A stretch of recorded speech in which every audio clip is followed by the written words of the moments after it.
سلام دوستان، میخوام روانشناسی تحولی رو به صورت وایس خدمتتون تقدیم کنم. پس با من مهدی مدیری همراه باشید.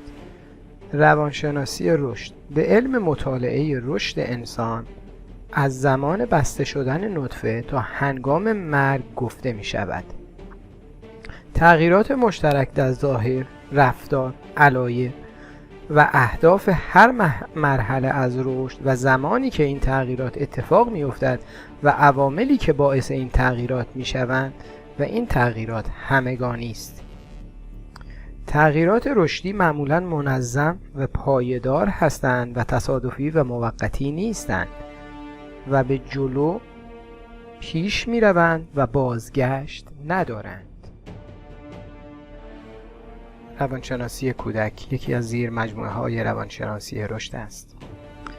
اهمیت روانشناسی کودک. بسیاری از روانشناسان اعتقاد دارند کودکی تأثیر بسیار زیادی روی شخصیت می‌گذارد.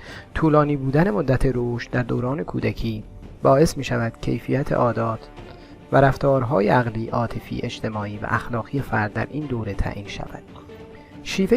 شیوه فرزند پروری و تعامل با مراقبان باعث بروز استعدادهای کودک می شود.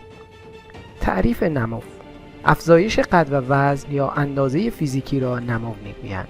تعریف تکامل: تغییرات تدریجی در یک موجود در رسیدن به کمال. تعریف تحول: به هر نوع تغییری گفته می شود که در طول زمان به وجود می آید. تعریف رشد و تکامل: رشد و تکامل سیستماتیک است، نه تصادفی. مثل بچه‌ای که دندان در می آورد. 4 دست و پا راه می رود. پایدار است، نه موقت. راه رفتنش دائمی است. به جلو به پیش می رود، نه به عقب. اگر بچه راه می رود دیگر به عقب نمی رود که 4 دست و پا برود. در مرحله زمانی یک شخص اتفاق می افتد، نه در ساعت مشخص. در همه مردم پیدا می شود، نه چند نفر. به افزایش سن بستگی دارد. مراحل مختلف رشد. رشد قبل از تولد را لقاح میگویند. دوران شیرخوارگی از طفولیت و نوزادی، یعنی از تولد تا 1 سالگی است. دوره اول کودکی 2 تا 6 سالگی است. دوره میان کودکی از 6 سالگی تا 12 سالگی و دوران نوجوانی از 12 تا 20 سال است. دوران بزرگسالی جوانی تا 40 سال، میان سالی 40 تا 60 الی 65 سال و پیری از 65 تا زمان مرگ هر انسان. دیدگاه‌های مختلف فرهنگی بر روی رشد انسان تأثیر می‌گذارد و این مراحل سنی در جوامع مختلف فرق می‌کند. نوجوانی دوره‌ای از رشد که بین کودکی و بزرگسالی است. به خاطر همین نوجوانی معمولاً یک دوره انتقالی است که در دوره نوجوانی تغییرات هیجانی، جسمانی، شناختی، اخلاقی و اجتماعی ایجاد می‌شود که معمولاً از سن 11 الی 12 سالگی شروع می‌شود و در سن 20 سالگی به اتمام می‌رسد. در یک سری از فرهنگ‌ها مثل کشورهای اسکاندیناوی مراسمی انجام می‌شود. نظریه‌های مختلفی در مورد دوره نوجوانی وجود دارد که این نظریه‌ها شامل زیست شناختی، روانپویایی شناختی، جزء پردازی، یادگیری شناختی، مردم شناسی فرهنگی می‌شود. زیست شناسی شناختی، نظریه استنلی هال. آقای هال به شدت تحت تأثیر چارلز داروین قرار داشت و او اعتقاد داشت که دوره کودکی شبیه مراحل تکامل بشری است. او این پدیده را باززیستی و بازپیدایی گفت و بدین گونه لقب گرفت. باززیستی یعنی دوباره زندگی کردن. دوباره زندگی کردن یعنی موجود زنده طی زندگیش مراحلی شبیه تاریخ تحول انسانی را طی می‌کند. یعنی انسان مثل یک حیوان وحشی مراحلی را طی می‌کند و بالاخره متمدن می‌شود.